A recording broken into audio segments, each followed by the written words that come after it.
Tidak ada rantai pasokan di dunia yang lebih penting bagi kami daripada China. Inilah perkataan Tim Cook, kepala eksekutif Apple, yang menggambarkan betapa dekatnya hubungan antara Apple, raksasa teknologi Amerika Serikat, dengan China, sebuah negeri yang dikenal sebagai pusat manufaktur dunia. Jika kita lihat, setiap produk iPhone menampilkan label yang bertuliskan Designed in California. Sebuah kalimat sederhana yang membangun kesan bahwa produk Apple sepenuhnya merupakan hasil inovasi Amerika Serikat. Tetapi tahukah Anda bahwa 90% unit iPhone di seluruh dunia justru lahir dari pabrik-pabrik Cina? Dari total sekitar 220 juta unit iPhone yang diproduksi setiap tahun, 90% atau 198 juta diantaranya lahir dari pabrik-pabrik di negeri tirai bambu itu. Inilah tempat di mana unit iPhone, iPad, dan MacBook dirakit dengan skala dan kecepatan yang sulit ditandingi oleh negara manapun. Mulai dari layar mengkilapnya, baterainya, hingga chip kecil yang mengatur segalanya. Hampir seluruh komponen dirakit, diuji, dan dikemas di negeri tirai bambu ini. Disinilah jantung rantai pasokan global Apple berdetak dan berdenyut, menghubungkan tangan-tangan pekerja Cina yang terampil dengan jutaan pengguna di seluruh dunia. Kehadiran Apple membawa standar manufaktur barat ke daratan Cina, membuka jalan untuk inovasi lokal yang sebelumnya sulit dibayangkan. Sebuah kombinasi sempurna. Apple butuh biaya produksi yang lebih rendah, dan Cina butuh pengalaman industri untuk mempercepat pertumbuhan ekonominya. Sayangnya, kedekatan antara Apple dan China yang selama ini terjalin sangat erat justru diterjang oleh gelombang demi gelombang tarif yang diberlakukan oleh Presiden Donald Trump. Bukan basa-basi, ini adalah tarif yang benar-benar mengguncang dunia perdagangan, menyasar berbagai impor dari China, terutama barang-barang elektronik, termasuk serangan terhadap fondasi bisnis Apple, puluhan tahun investasi, pabrik-pabrik raksasa di Shenzhen, dan jaringan pemasok yang rumit. Setiap tarif adalah pukulan bagi jutaan iPhone, iPad, dan MacBook yang harus tetap bergerak keluar dari garis produksi. Setiap penyelidikan adalah risiko putusnya hubungan dengan mitra yang selama ini menjadi tulang punggung inovasi. Pertanyaannya, apakah produk-produk Apple bisa bertahan ketika pilar-pilar pasokannya mulai retak? Untuk benar-benar memahaminya, kita harus menelusuri kembali akar dari hubungan yang pelik ini. Mari kita kembali ke suatu masa ketika Apple masih terseok-seok mencari nafas dan China belum menjadi raksasa ekonomi seperti sekarang. Sebab dalam sejarah keduanya tersimpan cerita tentang krisis, keputusan, dan taruhan besar. Dan taruhan itu kini kembali diuji dengan retorika tarif yang semakin keras. Secara historis, tahun 1990-an, Apple datang ke China dengan mimpi sederhana, menjual komputer. Tapi dunia saat itu tak semudah klik beli sekarang. Kompetitor seperti Microsoft dan IBM sedang menggurita. Sementara Apple, mereka seperti bintang rock yang kehabisan panggung. Nyaris mati, terjepit antara inovasi yang mandek dan pasar yang acuh. 1997 adalah tahun paling kelam. Saham Apple anjlok, inovasi runtuh. Perusahaan ini sekarat. Steve Jobs yang baru kembali harus memilih bertahan dengan model lama atau melompat ke jurang, dan jurang itu ternyata adalah Cina. Di sini, di antara debu pabrik dan upah buruh yang hanya $1 per hari, Apple melihat sesuatu yang tak dilihat orang lain, sebuah mesin produksi yang bisa mengubah mimpi menjadi kenyataan. Bahwa Cina adalah lifeline, tali penyelamat. Inilah awal hubungan dua pecundang. Apple yang terlilit krisis, dan Cina yang ekonominya masih mencari bentuk. Saat itu, ekonomi Cina yang masih muda, baru saja memulai untuk membuka pintu lebar-lebar bagi perusahaan asing, mendorong investasi luar negeri, membangun pabrik-pabrik dan menciptakan lebih banyak lapangan kerja.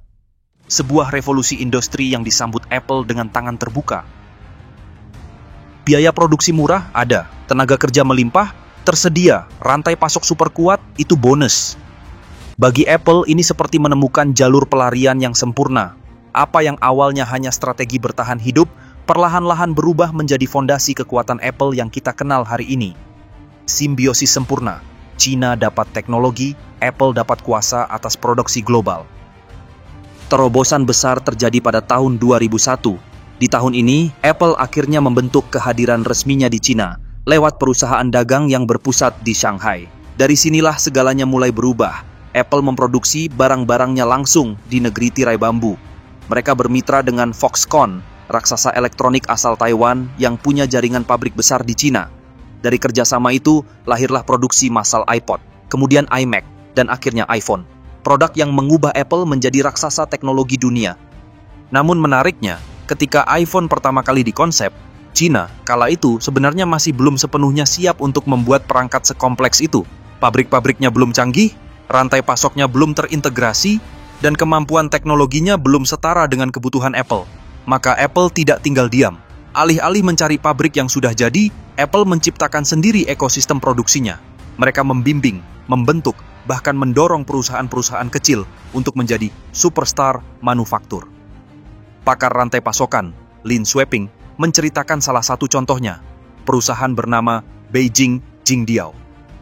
Sebuah perusahaan yang dulunya cuma punya kerjaan, memotong akrilik sederhana. Tapi berkat dorongan dari Apple, perusahaan ini berubah drastis. Mereka mulai mengembangkan mesin presisi berkecepatan tinggi, mampu memotong kaca dengan tingkat ketelitian luar biasa. Dan hasilnya, perusahaan Beijing Jingdiao pun menjadi salah satu bintang yang mampu mengolah kaca dan logam untuk permukaan iPhone.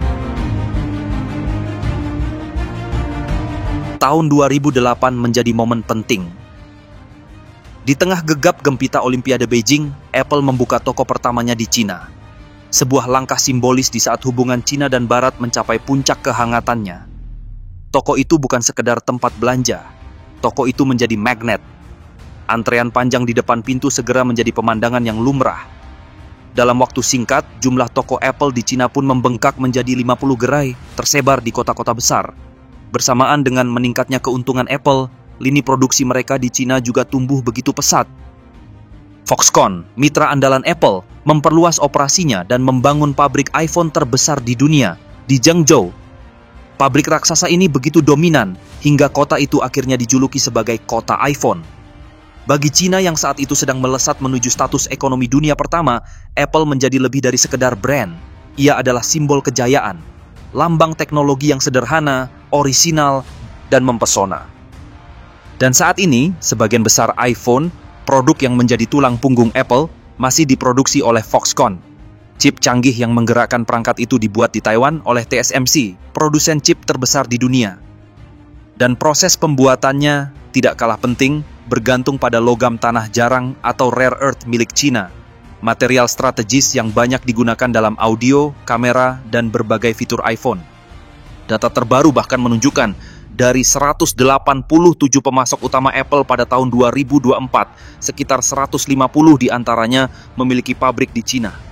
Dominasi yang begitu besar, hingga sulit dibayangkan Apple bisa bergerak tanpa jantung industrinya di sana. Seperti yang pernah diakui langsung oleh CEO Apple, Tim Cook, "Tidak ada rantai pasokan di dunia yang lebih penting bagi kami daripada China," katanya dalam sebuah wawancara tahun lalu. Sebuah pengakuan yang memperlihatkan betapa dalamnya ketergantungan itu, sekaligus menandai betapa rumitnya tantangan yang akan mereka hadapi di masa depan.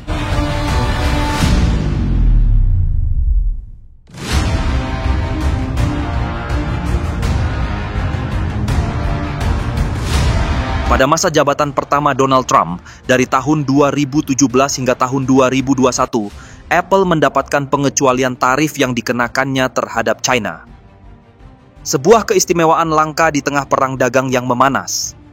Di saat perusahaan-perusahaan lain kelimpungan menyesuaikan diri dengan biaya tambahan yang meroket, Apple seperti dilindungi perisai tak kasat mata. Produk-produknya tetap mengalir mulus dari pelabuhan-pelabuhan Cina menuju pasar Amerika tanpa beban tarif yang mencekik. Banyak yang menilai ini sebagai hasil dari kekuatan lobi Apple, perusahaan paling bernilai di dunia yang keberadaannya sudah tertanam begitu dalam di kehidupan konsumen Amerika. Apple adalah bagian dari gaya hidup, kebanggaan nasional, dan simbol keunggulan teknologi. Trump sendiri kala itu sangat tahu bahwa mengguncang Apple berarti mengguncang jutaan pemilih. Maka saat itu pemerintahannya memberi ruang untuk bernafas. Namun keistimewaan itu bukanlah perlindungan abadi. ia lebih menyerupai jeda sesaat di tengah badai besar. Dan kini, di periode kekuasaan Trump yang kedua, badai itu kembali menggelegar dengan arah yang lebih tajam dan personal. Tak ada lagi perlakuan khusus, tak ada lagi kompromi. Pemerintahan Trump telah beberapa kali mencemooh Apple. Trump meyakini bahwa ancaman tarif tinggi akan memaksa perusahaan-perusahaan besar, termasuk Apple, untuk menarik kembali produksi mereka dari tanah Cina menuju tanah Amerika. Menteri Perdagangan Howard Lutnick bahkan dengan percaya diri berkata dalam sebuah wawancara baru-baru ini, tentara yang beranggotakan jutaan manusia yang memasang sekrup-sekrup kecil untuk membuat iPhone, hal semacam itu akan datang ke Amerika. Tekad ini juga ditegaskan oleh Karoline Leavitt, Sekretaris Pers Gedung Putih. Menurutnya, Presiden Trump telah menegaskan bahwa Amerika tidak boleh lagi bergantung pada Cina untuk produksi teknologi penting, dari semiconductor, chip, hingga smartphone dan laptop. Atas arahan Presiden, kata Leavitt, perusahaan-perusahaan ini berusaha keras untuk memindahkan produksi mereka ke Amerika Serikat sesegera mungkin. Namun di balik janji-janji besar itu, suara skeptis terus bermunculan. Ellie Friedman yang pernah duduk di Dewan Penasihat Akademis Apple dengan tegas menyebut gagasan bahwa Apple akan memindahkan operasi perakitannya ke Amerika Serikat sebagai fantasi belaka. Menurut Friedman, sejak ia bergabung dengan Dewan pada tahun 2013, Apple memang sering berbicara tentang rencana diversifikasi rantai pasokan dari Cina. Tapi Amerika Serikat tidak pernah benar-benar masuk dalam pilihan.